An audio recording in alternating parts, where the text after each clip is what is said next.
Hello guys, welcome to Purnima Dubey's mini vlog. जसं तुम्ही तर सगळे बघू शकतात, आपापल्या कामामध्ये सर्व बिझी होते आणि त्यानंतर मला रिअलाइज झालं का सर्वात उशिरा आज मी सुटले. इतकं उशीर उठून मी खूप टाइमपास केला, कारण आज होतं संडे आणि संडेला झोपण्यापासून तर उठण्यापर्यंत हर एक गोष्ट लेटच होते. त्या टॉपरला करायचा अभ्यास, त्यानंतर मी नाश्ता करायला गेली. नाश्त्यामध्ये होते नूडल्स आणि चाय तर नेहमीच आहे. नंतर मी घेतला लादी पुसायला, म्हटलं कामं लवकर होतील. मग त्याच्यानंतर थोड्या वेळाने बघितलं का आली मामींची वहिनी आणि भैया लोकांना मकर संक्रांती खिचडी असं घेऊन येतात, ते माहेरीतनं हे आणलं. त्यानंतर मग दुपारच्या जेवणासाठी मम्मीने म्हटलं कांदे वगैरे कापून ठेवला. नंतर मम्मीने इथं भजी वगैरे तळले मस्त. थोड्या वेळाने सर्व जेवायला बसले. मला भूक नव्हती म्हणून मी जेवली नाही. मग 10 मिनिटाने पाणी आलं, मी पाणी वगैरे भरलं, आंघोळ केली मस्त. आणि आंघोळ केल्यानंतर मला माहित नाही की मला एवढी तहान का लागते. आणि रविवार म्हटलं तर आपल्या महाराष्ट्रात अर्ध्या स्त्री जातीचा डोकं धुवायचा दिवस.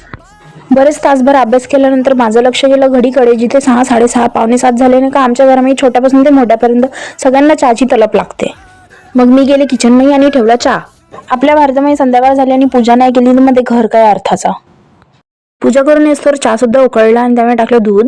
मग मी ते एक छोटीशी व्हिडिओ रेकॉर्ड केली, तुमच्या सर्वांना दाखवलं मकर संक्रांती निमित्त माझ्या मामीच्या माहेरीतनं काय काय आलं ते. तर चहाही चांगलं शिजून गेला. मी सर्वांना चहा दिला आणि तुम्ही सांगा की हे प्याले तुमच्या घरामध्ये नक्की आहेत का नाही. न टाइमपास करता मी परत बसले अभ्यासाला, कारण कॉलेज आले आणि ह्यांच्या असाइनमेंट काय कधी संपत नाही. म्हणजे शिक्षणाचा काही अर्थ नाही जर का तुम्हाला अभ्यास करताना कोणी मधनं उठवलं नाही. सो आज रात्रीच्या जेवणासाठी होतं वरण भात आणि भुर्जी. जसा तसा आजचा दिवस संपला. भेटूया उद्याच्या मिनी व्लॉग मध्ये.